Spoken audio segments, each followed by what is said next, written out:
E commerce में ही next अपना आगे की क्लास के अंतर्गत टॉपिक है ई कॉमर्स की अवधारणा। ई कॉमर्स की अवधारणा के अंतर्गत मुख्य रूप से कुछ बातों को ध्यान में रख करके कार्य किया जाता है। जैसे कि सबसे पहले इसमें आता है कि जो व्यवसायी है उसको इंटरनेट का पूर्ण रूप से ज्ञान होना चाहिए।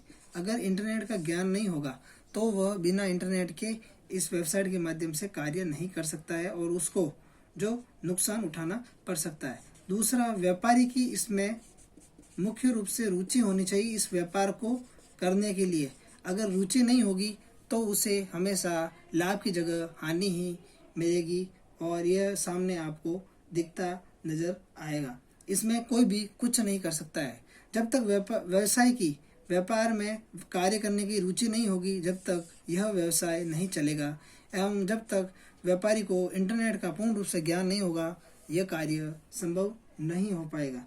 अब इसी के साथ साथ इसमें ये बात होती है कि इसमें क्रेता एवं विक्रेता जो होते हैं वो दोनों आपस में एक दूसरे को कभी भी देख नहीं सकते। इनके बीच में कभी भी वार्तालाप नहीं होती, क्योंकि जो भी ट्रांजैक्शन होता है वो केवल और केवल ऑनलाइन होता है। और ऑनलाइन के अंतर्गत केवल और केवल सिर्फ और सिर्फ जिन्हें कहा जाए मुख्य रूप से पैसों का लेन देन, जिसके अंतर्गत मुख्य रूप से एटीएम के माध्यम से, जिसमें डेबिट कार्ड के माध्यम से, क्रेडिट कार्ड के माध्यम से रुपए का केवल लेन देन हो जाता है।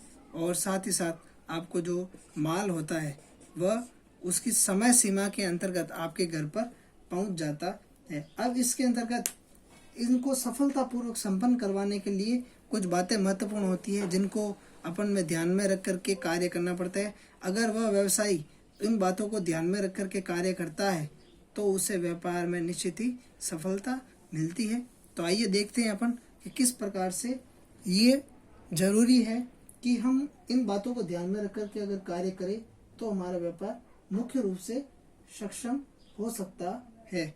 तो देखिए, सबसे पहले अपन इसमें लेंगे, इसमें पहली बात इसी के अंतर्गत कुछ महत्वपूर्ण निम्नलिखित बातें हैं। पहले, आपके वेबसाइट में ग्राहक को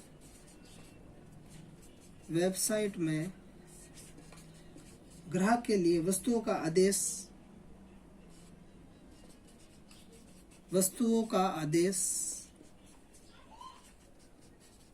सरल तरीके से उपलब्ध होना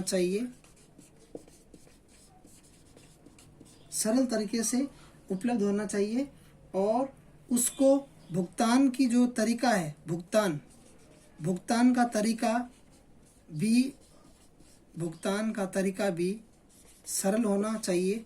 ऐसा नहीं हो कि वस्तु ले ले लेकिन भुगतान का तरीका जो सरल ना हो और वो बहुत ही कठिन हो, जिसको क्या होता है कि जो माल लेने वाला है क्रेता जो माल को खरीद रहा है उसको इसके बारे में बिल्कुल जानकारी नहीं और वो एंड में आते हुए माल को कैंसिल कर दे, तो जिससे एक विक्रेता को है भारी नुकसान झेलना पड़ता है।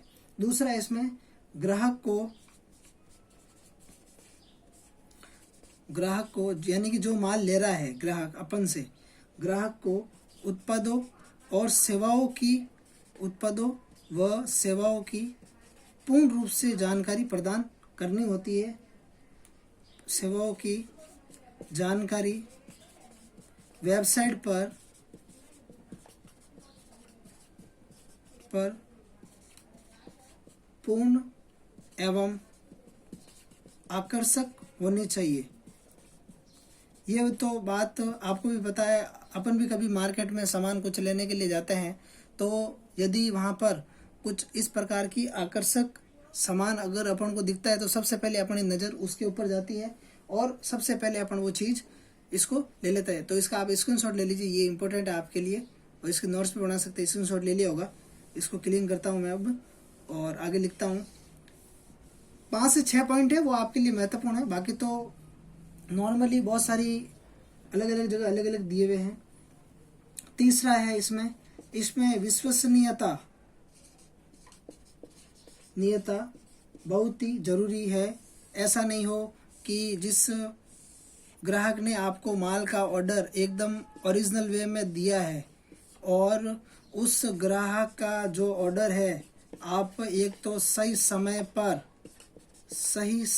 पर समय सीमा सही होना चाहिए। ऐसा नहीं कि अगर आज जैसे कि ऑर्डर दिया है और 3 दिन बाद में अगर आप डिलीवर करने का समय देते हैं और अगर आप वो ऑर्डर 5 दिनों के बाद में अगर आप उसके पास में भेजते हैं और अगर उसने COD यानी कि कैश ऑन डिलीवरी अगर आपने उस ग्राहक ने अगर ऑर्डर बुक किया है तो वो ऑर्डर आपको कैंसिल भी हो सकता है। ये ऑर्डर जरूरी नहीं है कि वो व्यक्ति या फिर वो ग्राहक आपसे उस माल को खरीदे। ये आपसे जरूरी नहीं, क्योंकि आपने तो लेट कर दिया, तय सीमा के अंतर्गत आपने नहीं लिया है उस माल को, तो ये जरूरी नहीं है। क्योंकि इसमें क्या होनी चाहिए, विश्वसनीयता होनी चाहिए। एकदम सही जो समय है उसके अकॉर्डिंग ही वो कार्य करना चाहिए। ऐसा नहीं है कि जो सही समय नहीं दिया है और आपने उसको माल के अंतर्गत कुछ सही नहीं दी है। चौथा है आपके साथ कि समय समय पर इसमें छूट और विभिन्न प्रकार के ऑफर और उसके साथ साथ एक्स्ट्रा सामान को देना भी हमें अति आवश्यक है। विभिन्न प्रकार के छूट, डिस्काउंट, ऑफर के एक के साथ एक free, buy get one get offer, इस टाइप के ऑफर, यानी कि एक के साथ एक फ्री होना चाहिए या फिर 2 ये आइटम लो इसके साथ एक फ्री होना चाहिए। इस प्रकार के ऑफर भी हमें समय समय पर ध्यान में रखना चाहिए। 5वां अपने इसके अंतर्गत कुछ अवधारणा के अंतर्गत ही एक अपना टॉप इसके अंदर रह जाता है कि इसमें लाभ व हानि दोनों ही निश्चित रहती है। अगर आपको इंटरनेट के माध्यम से सही विज्ञापन यदि किया जाए किसी भी सामान का तो आपको लाभ की प्राप्ति भी हो सकती है, और अगर हानि के माध्यम से अगर सही विज्ञापन अगर आपने नहीं किया है या फिर किसी को अगर वेबसाइटों की जानकारी नहीं है तो आपको हानि का सामना भी करना पड़ सकता है। ये दोनों बातें मुख्य रूप से, अब इसमें मुख्य रूप से 2 बातें होती है, जिसके 3 बातें होती है जिससे कि अपन व्यापार को और भी अधिक और एक सरल से अधिक ऊपर प्रणाली की ओर ले जा सकते हैं। जिसके अंतर्गत क्या बातें हैं, सबसे पहले है लागत, जिसको कहा जाए कॉस्ट। कॉस्ट के अंतर्गत क्या बात आएगी, जो MRP है उससे MRP यदि 500 रुपये है और अगर आपके वेबसाइट के माध्यम से उसकी अगर 450 रुपये या फिर 485 रुपये और उसके साथ साथ यदि ऑफर दिया जाता है तो ग्राहक सबसे पहले आपके यहाँ से ऑर्डर बुक करेंगे। और उसके लिए क्या होना चाहिए, सबसे पहले ये समय समय पर परिवर्तित होते रहना चाहिए। ऐसा नहीं है कि मार्केट में इसकी जो वैल्यू है नई पैकिंग के अंतर्गत 450 है और आप जो है 485 रुपये यहाँ पर अगर मांग रहे हैं उस ग्राहक से, तो वो आपकी वेबसाइट को इग्नोर करने लग जाएगा, बिल्कुल आपकी वेबसाइट की ओर ध्यान नहीं देगा। लेकिन इसके लिए एक है समय पर जो है, इसी के अंतर्गत सही समय पर सही सॉफ्टवेयर की आवश्यकता है। अगर कार्य करने के लिए सॉफ्टवेयर सही बनाया आपने तो एकदम अपने कार्य भी सही होगा। दूसरा है इसके अंतर्गत मूल्य, जिसे कहा जाए कॉस्ट। मूल्य के अंतर्गत सबसे सही होना चाहिए आपको कि सभी ग्राहकों के द्वारा आपकी वस्तुएं ही खरीदी जानी चाहिए। ये जरूरी नहीं है कि आपके वेबसाइट के ऊपर जो वस्तुएं है वो ही आपसे खरीदे, क्योंकि बाजार में बहुत सारी ऐसी भी वस्तुएं हैं जो कि कम मूल्य में मिलती है। तो हमें मूल्य का मुख्य रूप से विशेष रूप से ध्यान रखना चाहिए। इसके अंतर्गत ऐसा नहीं हो कि उनका मूल्य अधिक हो, बिल्कुल कम होना चाहिए। और एंड में जो तीसरा पॉइंट है अपने लास्ट और फाइनल, इसमें क्या पॉइंट है, तीसरा पॉइंट है सुरक्षा, सिक्योरिटी, सुरक्षा होनी चाहिए।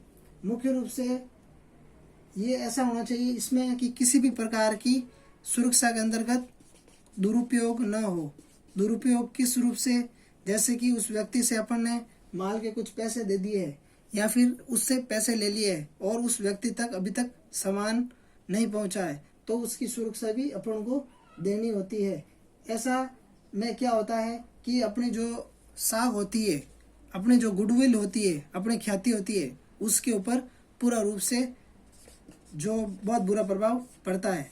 अगर इन तीनों बातों को ध्यान में रखा जाए तो अपनी साख भी अच्छी बनती है और विभिन्न प्रकार के ऑर्डर भी हमें प्राप्त होते हैं। तो आज का ये जो टॉपिक था अपने ई कॉमर्स की अवधारणा।